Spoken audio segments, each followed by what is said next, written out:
Halo teman-teman, apa kabar teman-teman? Semoga teman-teman sehat ya hari ini ya.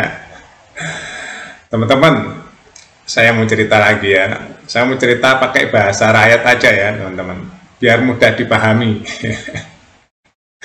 Karena hari ini ya banyak sekali orang yang uh, pamer sekolah tinggi-tinggi ya, gelar tinggi-tinggi, pakai bahasa-bahasa ilmiah yang sulit dipahami oleh masyarakat ya. Apalagi pakai bahasa-bahasa teknis ya, dan supaya dianggap lebih pinter, lebih intelek atau lebih canggih ya. Aduh, rakyat itu teman-teman ya, pingin bahasa yang bisa dimengerti oleh rakyat ya. Jadi orang yang pinter itu pakailah bahasa yang mudah dipahami. Jangan pakai bahasa yang sok-sokan, canggih-canggih, intelek-intelek ya. Tapi hatinya nggak intelek ya, hatinya nggak secanggih itu ya. Kelakuannya juga nggak secanggih itu. Jadi hari ini saya mau menyoroti tentang viralnya. Ya, ini dulu ada penyanyi cilik, sekarang sudah dewasa, teman-teman. Namanya Leony ya. Ini dulu sangat terkenal sekali dengan trio kuek-kuek ya. Nah, sekarang sudah dewasa, teman-teman. Nah, kebetulan dia warga Tangerang Selatan ya. Nah, ini insidentil ya. Leony ini ceritanya sedang ngurusi pajak atau apa gitu ya. Nah, dia otak-atik tentang anggaran ya, anggaran belanja di Tangerang Selatan, teman-teman ya, Pemkot Tangerang Selatan. Viral ya di media sosial, teman-teman. Jadi Leony menemukan anggaran-anggaran yang menurut Leony itu kok janggal gitu ya. Ada anggaran yang besar-besar ya, bahkan ada anggaran yang seharusnya besar kecil, kata Leony. Makanya Leony tampilkan di media sosial. Akhirnya viral ya. Kita tahu ya, artis-artis kalau masuk ke dunia yang agak sensitif, ke dunia politik atau ini kok mendapat tanggapan atau ditonton oleh para netizen ya. Apalagi yang dulu artis Leony ini ngetop sekali, pasti ada banyak yang ingin tahu ya, apa sih yang dilakukan Leony ya. Nah, akhirnya viral dan ditanggapi oleh Wali Kota Tangerang Selatan. Jadi Leony hari ini diwawancara oleh Dr. Richard Lee, teman-teman ya. Di situ dia ya bahasanya ceplas-ceplos ya, bagus juga ya. Dia berani speak up.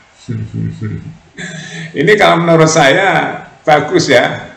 Jadi karena uang rakyat itu, teman-teman, diamanahkan kepada anggota-anggota dewan ya, yang notabene-nya adalah pengawas anggaran tugasnya salah satunya ya. Terus dilaksanakan oleh eksekutif. Eksekutif itu ada yang daerah, ada yang pusat ya, teman-teman. Nah, daerah tuh kayak Tangerang Selatan gitu ya, namanya daerah ya. Terus DPR-nya juga DPRD ya, DPRD Tangerang Selatan, teman-teman. Nah, di situ Leony membongkar beberapa anggaran-anggaran yang rakyat awam atau rakyat biasa yang nggak mau peduli dengan politik ya nggak ngerti ya, bahwa gaji mereka itu besar-besar sekali. Gaji DPRD itu, teman-teman, besar-besar sekali ternyata. Itu sebenarnya kalau orang pemerhati birokrasi ya, pemerhati pemerintahan, itu sudah lama ya menyuarakan itu. Tapi karena orang biasa ya, itu nggak terlalu ada tanggapan, bahkan nggak ada actionnya, karena kebanyakan masyarakat sudah sibuk dengan kehidupannya sendiri, apalagi orang-orang yang bawah ya, sehari-hari cari beras seliter 2 liter hanya untuk hidup sehari ya. Hari ini makan apa ya, belum ada yang dimakan. Itu rakyat biasa tuh seperti itu, teman-teman, rakyat bawah. Boro-boro mikirin anggaran pendapatan yang dia bayarkan setiap harinya. Di saat dia membeli sesuatu, dia akan membayar pajak ya. Membayar pajak PPN, nanti setiap bulan atau setiap tahun dia akan membayar pajak sesuatu. Yang punya motor yang bayar pajak motor ya. yang punya rumah atau hak milik, hak guna bangunan dia bayar PBB ya. Nah akhirnya rakyat ya mempunyai hak, teman-teman, ingin tahu ya uangnya itu diapain sih sebenarnya oleh para penyelenggara yang yang ditunjuk ya di saat pemilu itu. Uangnya untuk apa? Untuk bikin jalan, untuk bikin apa, untuk gaji apa, untuk beli apa. Nah, disitulah Leoni menemukan beberapa kejanggalan ya, seperti belanja ATK yang sampai berpuluh-puluh miliar. Ya belanja ATK per tahun ya teman-teman. Leoni menemukan di situ sampai puluhan miliar, 30 berapa miliar gitu ya. Nah, saat diwawancara oleh Dr. Richard Lee ini ditunjukkan ya oleh Leoni itu apa-apa yang menurut Leoni itu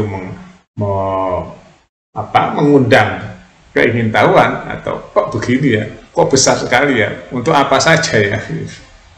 Kalau saya sih menyoroti tentang ATK ya teman-teman. ATK itu kan belinya setahun ya, untuk setahun sekali sampai 30 sekian miliar ya. Itu tuh beli apa itu yang kadang-kadang saya mikir juga setelah dengar ya. Sebenarnya saya sudah tahu lama teman-teman ya, karena memang saya melihat laporan-laporan ke ini udah dari dulu. Cuma dulu saya nggak terlalu peduli lah, biarin aja, puas-puasin hidupmu gitu ya, puas-puasin hidupmu. Memang saya nggak terlalu peduli dulu teman-teman, mau korupsi mau apa, nanti Tuhan juga yang akan membalas setiap perbuatan manusia ya enggak. Tapi lama-lama kok setelah ada kejadian-kejadian yang rakyat tuh merasakan, ini namanya common sense ya, rasa yang sama ya. Saya ketemu rakyat di pasar, di jalan, saya ngobrol gitu ya, kok rasanya sama semua suaranya ya. Dia memiliki sehari makan sehari aja pusing gitu teman-teman. Tapi di sisi lain yang katanya wakil rakyat ya, katanya pemimpin, itu hidupnya mewah-mewah ya. Ini yang kadang-kadang mendorong saya juga untuk membuat konten-konten tentang ini ya. Bayangin aja, saya mau berpendapat pakai bahasa yang gampang ya. Wakil rakyat nih teman-teman, wakil rakyat nih, gajinya berapa puluh kali pendapatan rakyat. Nyambung nggak dengan rakyat kira-kira? Nggak nyambung kan? Nggak nyambung teman-teman. Kalau wakil rakyat penghasilan 100 juta, sedangkan rakyat penghasilan 2 juta atau 1,5 juta sebulan, atau 2 juta lah rakyat ya, rakyat yang biasa ya. Berapa kali lipat tuh teman? 50 kali lipat. Jadi yang dirasakan orang dengan gaji 2 juta dan 100 juta beda nggak? Pasti beda.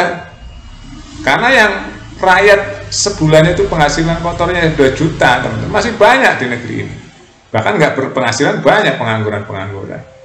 Dia beli beras, beli sayur, beli lauk ya, bayar listrik, cukup nggak? Pusing kan? Nah, tadi di sisi lain wakil rakyat berhasil di atas 100 juta. Sedangkan dia nggak bayar listrik, nggak bayar air, semua ditanggung oleh rakyat yang penghasilan 2 juta itu. Masuk akal nggak? Terus kalau gitu yang merasakan rakyat siapa? Ya rakyat sendiri, wakilnya ngerasain enggak, karena gaji dia berpuluh-puluh kali, bahkan ratusan kali dari rakyat. Nggak nyambung, dia tidur di kasur empuk ya kan, AC, sedangkan rakyat tidur digigit nyamuk. Nyambung nggak yang dirasakan rakyat, yang dirasakan wakilnya kepada rakyat? Nggak nyambung. Makanya banyak kebijakan-kebijakan yang nggak tepat sasaran, karena yang ngurusi nggak ngerti apa yang dirasakan oleh rakyat teman-teman. Ini bahasa yang gampang, dimengerti nggak? Jadi wakil rakyat itu harus dekat dengan rakyat ya. Gajinya juga nggak boleh jauh-jauh dari rakyat. Biar dia bisa merasakan loh, umpamanya gaji rakyat 2 juta. DPR-nya gaji paling 3 juta aja atau 4 juta gitu ya. 3 kali sampai 5 kali lipat. Biar dia tuh tahu merasakan beras naiknya berapa, beratnya gimana rakyat membeli beras dengan uang yang pas-pasan. Itu teman-teman ya. Jadi ironis ini teman-teman ya. Oke, nanti kita sambung lagi ya. Saya buatkan videonya di bawah 10 menit aja ya. Nanti kita sambung lagi teman-teman. Terima kasih ya.